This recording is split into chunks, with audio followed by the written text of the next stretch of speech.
마이크를 좀 내리고 이야기하겠습니다.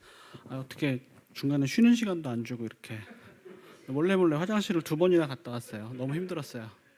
좀 저기 저 이야기하는 도중에 화장실 다녀오셔도 되고요. 그리고 어저께 또 비슷한 내용으로 한번 강연을 했기 때문에 혹시 홍대 대학원 연구생분들은 그냥 핸드폰 보시고 조셔도 뭐라고 안 할게요.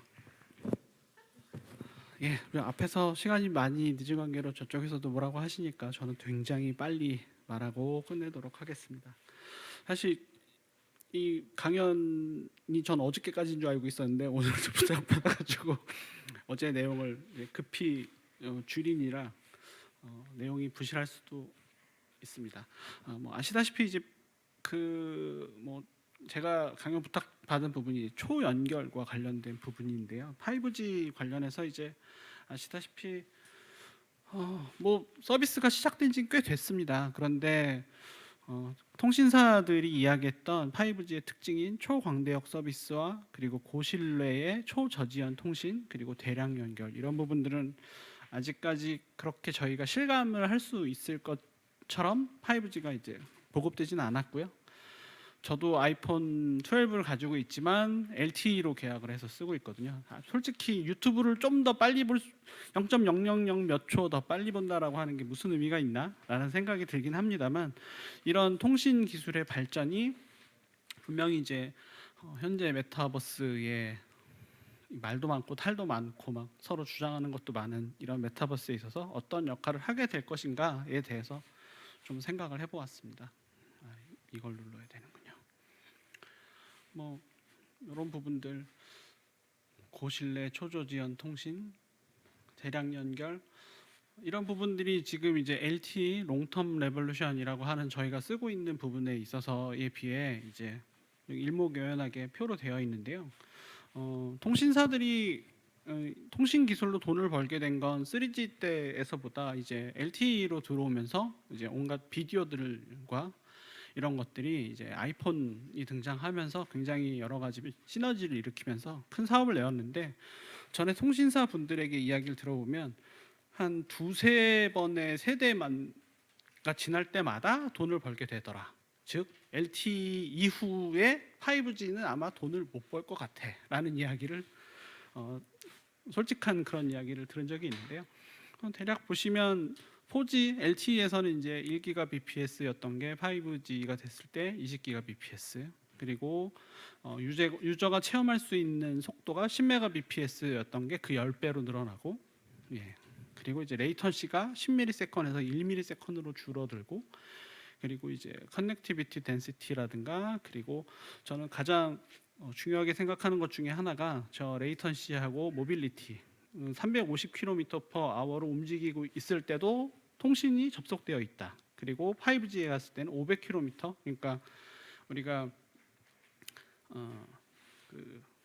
뭐 갑자기 생각이 안 나네. KTX를 타고 있을 때도 이 접속이 계속 유지될 수 있다라고 하는 부분들이 이제 큰 장점일 텐데요.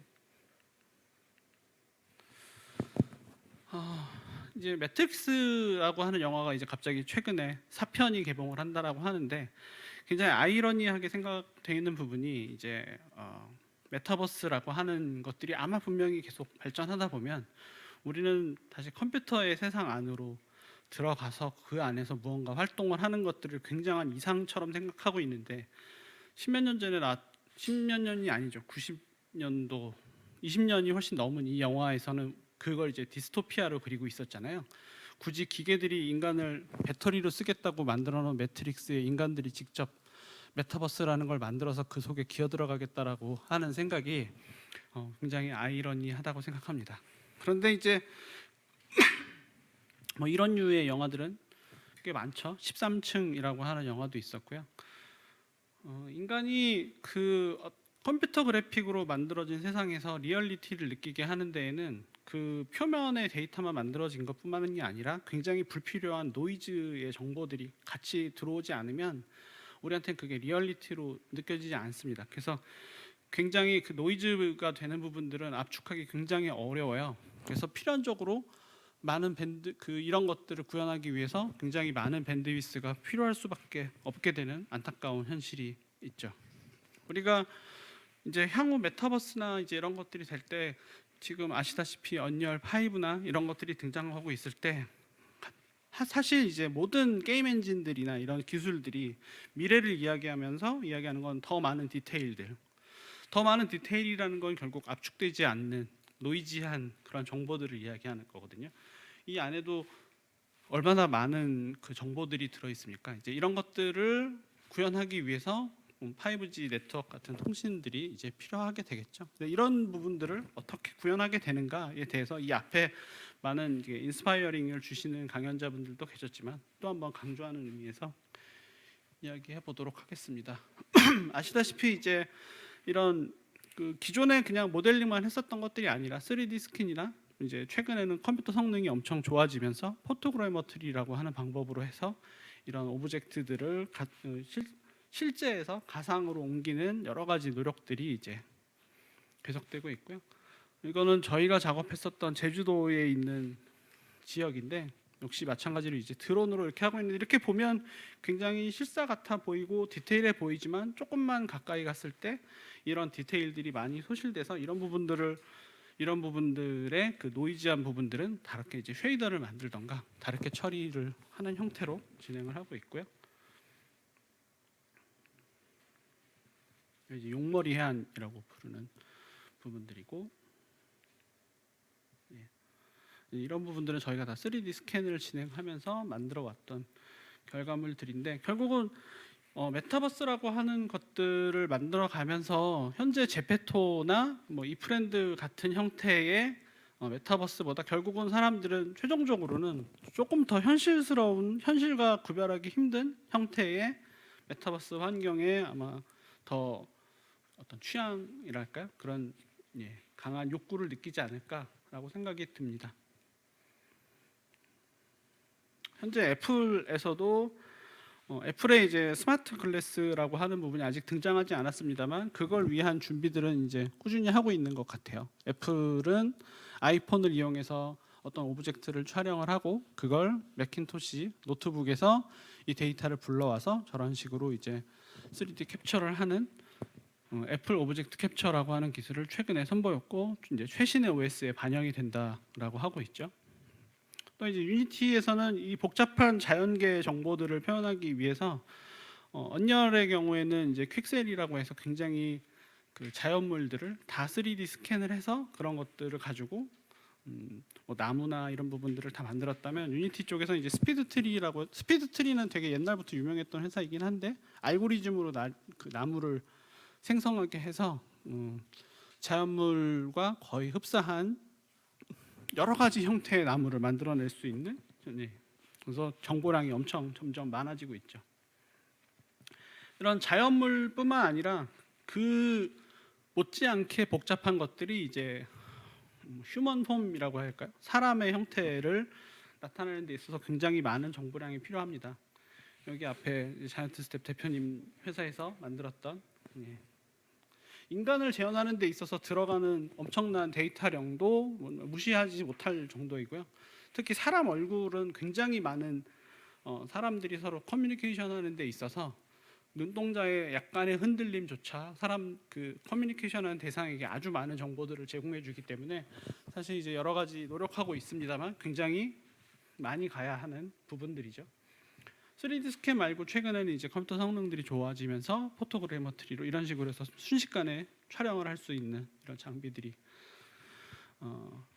이 캐릭터 이름이 생각이 안 나요. 수아였던가 그랬던 것 같은데요. 유아였던가 수아였던가 이거는 3D 스캔해서 만든 캐릭터가 아니라 제가 기억하기로는 이제 3D 모델링을 다 직접 해서 만들었던 캐릭터로 알고 있습니다. 유튜브로 끌어온 건 연결이 안 되는 모양이네요.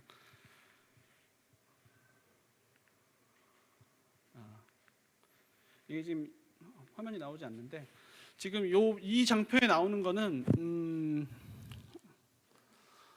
지금 이제 제가 컴퓨터 그래픽을 처음 시작했던 1990년대에는 렌더링 할 때 레이트레이싱이라고 하는 가장 시간이 오래 걸리는 방법이 있었어요. 그 위에 이제 레디오시티라고 하는 방법도 있었는데 그거는 뭐 최근에 더 많이 사용되고 있긴 합니다만 나오네요. 감사합니다. 연결해 주셔서. 예. 비슷하게 이제 아이폰으로 얼굴을 캡처해서 이렇게 움직이고 있는 부분들을 만들고 있는데, 사실 헐리우드라고 하더라도 이렇게 한 사람의 표정과 동작의 움직임을 뭐 3분 이상 아주 긴 시간 동안 사람이 전혀 위화감을 느끼지 않고 계속 어떤 연기를 지속하게 하는 건 굉장히 어렵습니다. 어느 한순간이라도 뭔가 어색함을 느껴지면 사람은 바로 우리 평생 살아왔던 그 사람을 대하면서 느꼈던 그 모든 필링에서 바로 거부감을 느끼게 되거든요. 그래서 그 언캐니밸리라고 하는 걸 뛰어넘는 건 굉장히 어렵고, 그걸 긴 시간 동안 그걸 극복해서 지속시키는 것도 굉장히 어렵습니다. 플레이 눌러주시겠어요?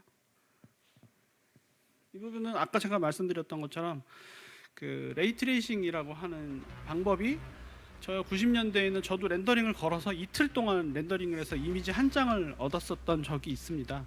근데 이제 최근에는 그래픽 카드의 성능이 엄청나게 발달하면서 이런 부분들이 실시간으로 게임에서 돌아가게 되었어요. 정말 놀랍던 거는 마인크래프트, 이 뒤에 이제 마인크래프트도 있는데, 공간에다가 깜깜한 암실을 3D 공간을 만들고 벽에다가 구멍을 뚫었을 때 사진기처럼 이 벽에 바깥에 있는 이미지의 역상이 맺히는 걸 보고 정말 충격받았거든요. 그러니까 이제 그건 카메라와 똑같은 원리로 포톤이 그 구멍을 통해서 바깥 벽에 와서 부딪히는 것까지 흉내내고 있는 걸 실시간으로 하고 있는 거에서 엄청나게 이제 충격을 받았죠. 지금 보시는 것처럼 점점 GPU와 CPU의 성능들이 계속 발전하면서 정말 우리가 지금 속도로 발전을 계속하면 10년, 20년 후에 분명히 우리는 아마 가상현실, 메타버스 안에 직접 들어가서 현실과 메타버스 속의 차이를 굉장히 구별하기 힘들어질 거예요. 이거는 그 우리의 감각기관이라고 하는 것들이 어느 임계치를 넘어가는 순간 아마 전혀 구별하지 못한, 시각적으로는 최대한 구별하지 못하는 상황이 굉장히 빨리 올 거라는 생각이 듭니다. 물론 이제 어저께도 그 얘기했지만 그 채굴꾼들이 얼마나 GPU를 사재기 하느냐에 따라 많이 달라질 것 같은데요, 속도는. 또 플레이 부탁드릴게요. 이건 이제 마인크래프트라고 하는 게임이 최근에 레이트레이싱 기술과 만나면서, 플레이 좀 부탁드릴게요. 만나면서 얼마나 이런 부분들이 향상되었는가 한번 보겠습니다.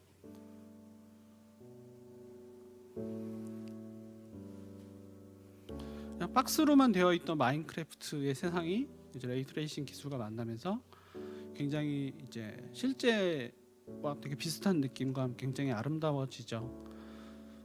마인크래프트만 해도 기본적으로 레이트레이싱 처리하지 않고 있어도 어마어마한 데이터를 처리하고 있습니다. 실질적으로 마인크래프트 속의 그 박스로 이루어진 세상의 전체 넓이는 지구의 면적과 거의 비슷하다고 하고, 그걸 실시간으로, 물론 이제 전체를 다 처리하는 건 아니고 유저가 돌아다니는 거에 맞춰서 부분적으로 처리하고 있긴 합니다만, 마인크래프트도 어마어마한 데이터를 처리를 하고 있죠.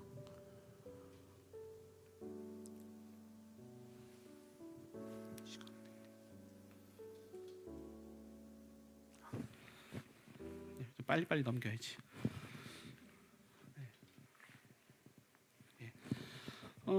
이런 컴퓨팅 파워의 급속, 이게 아시다시피 이제 무어의 법칙이라고 해서 2년마다 컴퓨터의 성능은 2배가 올라가고 있고, 그리고 가격은 절반으로 떨어지고 있는 이 속도는 결국 기하급수적으로 컴퓨터의 성능이 나아지고 있음을 나타내고 있습니다. 물론 이제 모바일 컴퓨팅의 성능에 있어서도 최근에 이제 애플이 M1 칩 이런 것들을 만들면서 어마어마한 속도로 따라가고 있긴 합니다만, PC 쪽에서는 아직 굉장히 많이 부족한 부분이 있죠. 그래서 지금 보셨던 것 같은 이런 엄청난 그래픽과 이런 대단한 데이터들을 모바일 환경에서는 아직 제대로 그릴 수가 없어요. 그래서 이런 부분들이 이제 5G 네트워크가 엮이면서 삼성에서 만드는 이제 삼성의 이런 글래스, 이 제품 이 모양인지는 잘 모르겠습니다.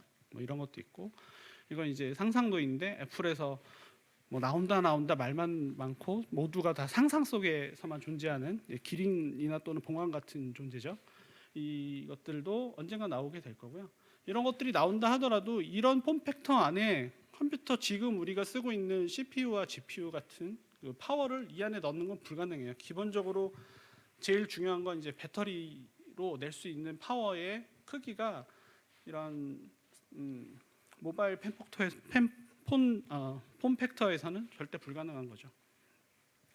뭐 아시는 분은 아시겠지만 몇 년 전에 엄청나게 화제가 되었던 매직립이라고 하는 제품인데요. 이 제품이 엄청 유명하게 된 건, 그리고 구글, 뭐 온갖 뭐 소프트뱅크 뭐 이런 여러 회사로부터 수천억의 돈을 투자받게 된 건 이 영상 하나 때문이었는데요. 플레이 좀 부탁드리겠습니다.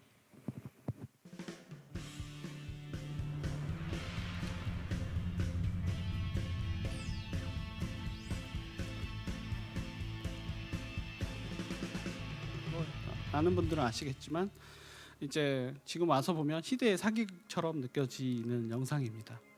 우리 매직립이라고 하는 제품을 쓰면 이런 경험을 할 수 있어 라고 하는 첫 번째 데모 영상 같은 거죠.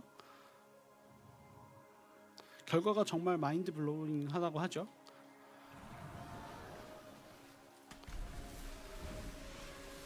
이 영상 때문에 그 국내의 VR이나 AR 하는 업체들은 쟤네는 저런 걸 하는데 왜 니네는 못하냐는 소리를 엄청 많이 들으셨을 텐데, 쟤네가 나빠요. 순전히 정말 나쁜 애들이죠. 그리고 플레이 좀 부탁드리겠습니다. 실제로 이 회사가 이 제품을 소개하고 나서 유저들에게 던져준 똥덩어리는 이런 거였어요.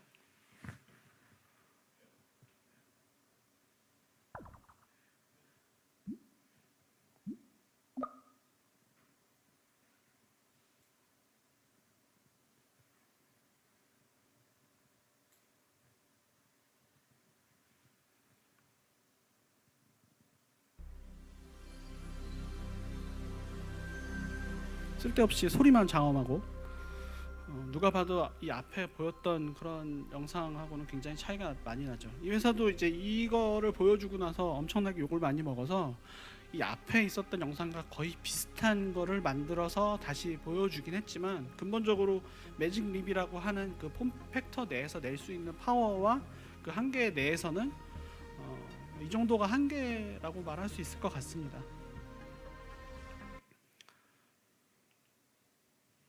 그래서 이제 결국은 메타버스가 됐던 이제 5G 네트워크 기술과 만나서 어떤 폭발적인 어떤 성장이 일어나는 건 아마 현실 같은 그런 경험과 메타버스와 그리고 현재 모바일 디바이스들이 한데 만나는 그 시점이 아닐까, 이런 생각이 듭니다.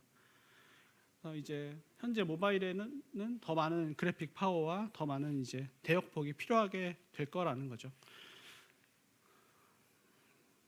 서버 또는 그런 클라우드에서 그 렌더링한 연산 결과물들, 이 앞에서 쭉 설명했던 굉장히 많은 데이터들과 그거 연산 결과물들을 네트워크를 통해서 직접 화면에 뿌리게 되게 되면, 사실 파워가 부족한 스마트 기기에서도 이런 부분들을 충분히 체험할 수 있게 되는 부분들을 하기 위해서 이제 클릭트라는 회사는 지금 이제 계속 이런 하이 퀄러티 메타버스를 구현하기 위한, 좀 전에는 저희 회사는 하이 퀄러티 VR을 구현하기 위한 기술이라고 했는데, 유행에 맞춰서 제목을 한번 바꿔봤습니다. 저희가 지향하는 건 이런 거죠. 제페토, 왼쪽에 있는 것처럼 제페토나 로블록스나 이프랜드 같은 지금 로우 퀄리티한 메타버스 환경을 오른쪽에 있는 것 같은 3D 스캔된 데이터들로 구현될 수 있는 이런 환경을 만드는 것. 그래서 집 소파에서 스마트폰 또는 이제 모바일 VR 그리고 아이패드 같은 기술을 이용해서 고품질의 메타버스를 제공받게 하는 이런 부분들을 만들기 위해서 저희가 이제 온에어 VR이라고 하는 기술을 만들었는데, 이것도 이제 저희가 AR 스트리밍하는 부분 기술도 만들게 되면서 온에어 XR이라는 식으로 이제 이름을 바꾸려고 생각하고 있고요. 나중에 뭐 온에어 메타버스가 될지도 모르겠습니다. 이건 이제 넘어가도록 하고, 그리고 이제 최종적으로 통신사와 함께 이제 클라우드 XR, 그러니까 메타버스 환경들을 이제 VR, AR 여러 가지 디바이스로 내보내게 하는 것들을 만들기 위해서 이제 다음과 같은 기술들을 만들었고, 최근 이제 통신사들과 함께 뭐 작으나마 여러 가지 성과들을 내고 있습니다. 이거는 이제 지금 좀 전에 보여드렸던 저희 기술을 이용해서 지금 홍익대에서 함께 이제 불교 문화유산 XR 컨텐츠라고 해서 저희가 이제 올해 초에 전시를 했던 거고요. 마찬가지로 지금 홍대에 구축되어 있는 서버를 이용해서 오큘러스 퀘스트로 컨텐츠를 다 스트리밍으로 보내서 서로 체험자 간에 서로 상호작용하는 부분들을 이제 구현을 해서 만들게 되었고요. 뭐 이런 내용이니까 한번 넘겨보고, 예, 저희는 이제 이 부분들이 향후에 저희는 이제 최근에는 서클, 저기 이 서클이라고 부르는 건 홍대에 거대한 링으로 되어 있는 디스플레이가 멋있어서 이제 서클이라고 부르고 있긴 한데, 박물관이나 미술관, 과학관 등의 그 공간을 로컬 메타버스라고 표현하면 적절하지 않을까 싶어요. 전에는 굉장히 설명하기 힘들었는데 그런 공간을 만들어서, 예를 들어 이렇게 상상해 보시면 될 것 같습니다. 지금 여러분들이 계신 이 공간을 다 터버리고 이 안에 오큘러스 퀘스트를 쓰고 들어오면 오큘러스 퀘스트가 이제 표현할 수 없는 하이 퀄리티한 메타버스 콘텐츠가 스트리밍으로 오게 되고 서로 체험자 간에 서로 상호작용하는 그런 박물관이나 미술관, 과학관 등을 만들 수 있는 기술들을 이제 계속 저희 발전시켜 나가고 있고요. 그래서 이제 요거는 저희가 작년 말에 이제 10명에게 이 기술을 동시에 제공할 수 있는지를 이제 저희가 이제 정부에서 신기술 인증을 받게 되면서요. 이제 이런 부분들을 테스트하기 위해서 인증날 저희가 찍어놨던 영상입니다. 각각의 10명에게 모니터링 되고 있고 서로 좌표를 일치시켜서 물체들을 주고받거나 이런 부분을 하고 있습니다. 저희가 이 기술을 처음 만들었을 때는 약 인터랙티브한 레이턴시가 약 100ms, 0.1초 정도 소요되었는데 최근에는 0.06초, 60ms까지 실질적으로 케이블에 기반한 VR 환경에서도 거의 뒤지지 않는 그런 반응 속도를 이제 내게 되었고, 기본적으로 이제 MTP 레이턴시는 20ms으로 보정하는 기술이 되어서 실질적으로 이제는 이제 거의 와이어 환경과 별반 차이 없는 무선 전송 기술을 이제 구현을 하게 되었고요. 그래서 이제 최종검사님 하시는 부분과 맞으면 이제 여러 가지 협력을 할 수 있지 않을까, 그렇게 생각하고 있습니다. 이런 부분들을 하는 데 있어서도 굉장히 많은 데이터가 오고 갈 수밖에 없습니다. 총 10명인데 한 명당 생각해 보면 한 명의 위치 정보 XYZ의 좌표값 더하기 거기에 로테이션 데이터 XYZ의 로테이션 데이터가 1초에 최소 60번 데이터가 리프레시 됩니다. 거기에 더해서 이제 내가 컨트롤을 눌렀는지 손가락의 정보, 터치 정보 이런 것들을 다 더하면 초당 발생하는 데이터량은 굉장히 많고요. 그래서 이 데이터들 뿐만 아니라 각 여러 명이 서로 상호작용하기 위해서는 전혀 다른 디바이스를 사용하는 체험자 간의 좌표를 하나의 기준으로 이제 일치시켜줘야 될 필요가 있습니다. 지금 최정암 소장님의 이제 스코넥에서는 그 부분을 하기 위해서 외부의 센서들을 이용해서 서로 상호작용할 수 있도록 하는 절대 좌표 값을 이제 일치시켜주는 하는 부분을 하고 있는데요. 저희는 이제 이 부분을 디바이스 내에서 처리할 수 있는 그런 방법론을 만들어서 바닥에다가 어떤 오리엔테이션 포지션을 하나 정해주고 그리고 디렉션 포지션을 정해줘서, 예를 들어 이제 VR 기기의 경우는 컨트롤러로 그 두 점을 찍고 AR 기기의 경우는 스크린 상으로 이제 두 개의 포인트를 찍어주면 VR 디바이스나 AR 디바이스가 전부 동일화된 그런 공간에서 서로 상호작용할 수 있게 되는 부분들을 체험할 수 있게 됩니다. 이런 과정에서 굉장히 많은 트래픽이 발생을 하게 되고요. 이런 데이터들은 압축할 수 없는 정보에 가깝습니다. 그래서 5G가 되었을 때 이런 정보들이 얼마나 빨리 서로 주고받을 수 있는가가 이제 이러한 미래를 앞당기는데 굉장히 중요한 부분이 될 거라고 생각합니다. 좀 무슨 영상인지 모르겠네요. 봐야죠.